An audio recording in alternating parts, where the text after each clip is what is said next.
My name is Nancy Brown. I'm the Community Preparedness Program Manager for Sonoma County's Department of Emergency Management. Today I'd like to talk to you about emergency planning. Having an emergency plan is really important so that both you and your family know exactly what to do when disaster strikes. We rarely get a lot of notice for those types of events. An emergency plan is something that you can sit down with your family and do. We have a nice template at socoemergency.org that you can download and then begin to plan. I'm going to go through this guide with you so you really understand the different elements of a good emergency plan. To begin your plan, start with your personal information for you and your family. This information is going to include health insurance information, your doctor or any caregivers. It's also going to include any medical information that's important for a first responder to know about you. A first responder may need to know things like if you have a medical condition like diabetes and those types of things. If you're incapacitated and unable to communicate, having this information written down could save your life. Next for your emergency plan is contact and communications information. Now you need to have two different things in this section. One is personal contacts for you and your family. The other is how you're going to get information to you and your family about what's going on in the disaster. So let's start with your personal contact list.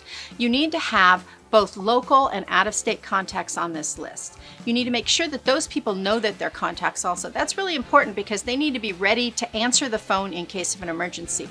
Now this out-of-state contact is critical because in a disaster, very often local lines are overloaded. So you may be able to text out of state to somebody when you are completely unable to reach anybody locally.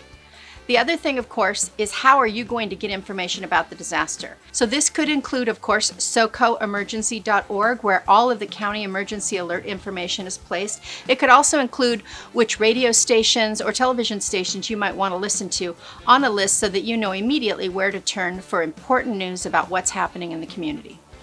Let's talk about evacuation. It's important to have a solid family evacuation plan. You need to know where you're going to go, how you're going to get there, and how your family's going to reunite if you're not all together when required to evacuate. Sonoma Countyans know that evacuation is a very real possibility sometimes of year. So be sure that you have this worked out in advance with every member of your family and everybody understands this plan completely. You need to have two different places to evacuate to. One could be local, for example, a local park. Another needs to be a little farther away so that if you have to evacuate the entire area where you live, you still have a solid reunification plan. Additionally, you need to think about how you're going to get there. If you drive and you know that you have neighbors who don't drive, please reach out to them in advance and find out if you can help them or if they already have friends and family who are going to help them. Additionally, if you know that you don't drive and you're going to need help in an evacuation, please reach out to friends and family and neighbors so that you have a first and second choice of how you're going to be evacuated so that you can save valuable time in a disaster and be sure that everybody in the neighborhood is safe.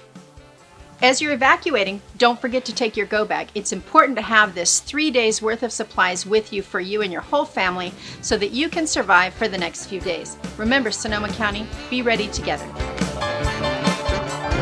I belong to several tsunami warning systems, and they will come through on my phone by text and by email.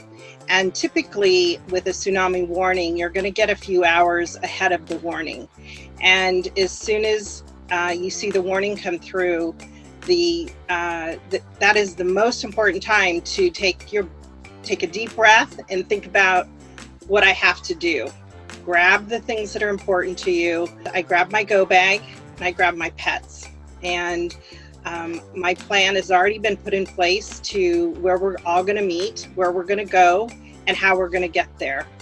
And to be prepared for that, you have to practice it a couple times. You have to talk with your family, knowing how you're going to get up that hill away from the water coming at me. We know the place way up on the hill and how to get there fast.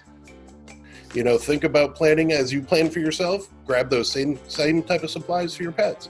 You can take them with you. It's carriers, it's crates, it's leashes, making sure there's identification and there's secondary contacts in case you do get separated from your pet.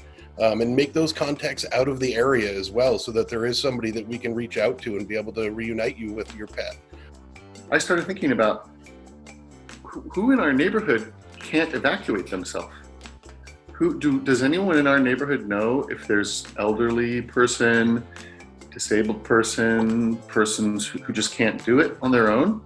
Does anyone have that list? Is anyone checking on people like that in our neighborhood? The group already had some plans going, but I did bring this up, and I just said, hey, can I go and knock on every door in the neighborhood and ask everybody, if there was an emergency, would you need help to get out or evacuate, or would you need any kind of help?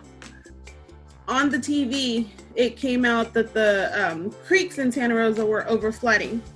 My daughter saw it and she got scared.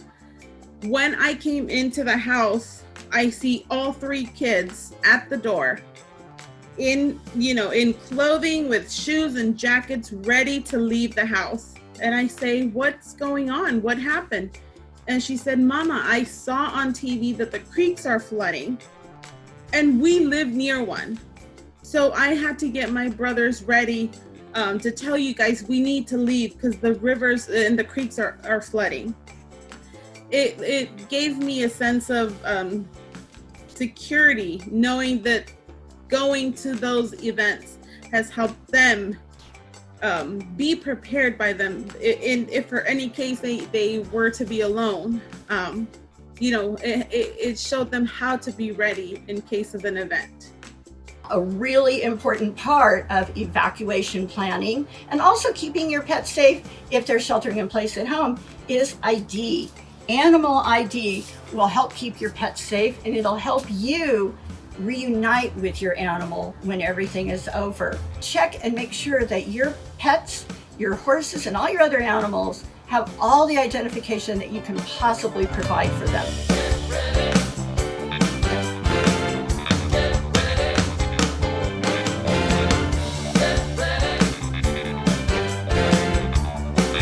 Some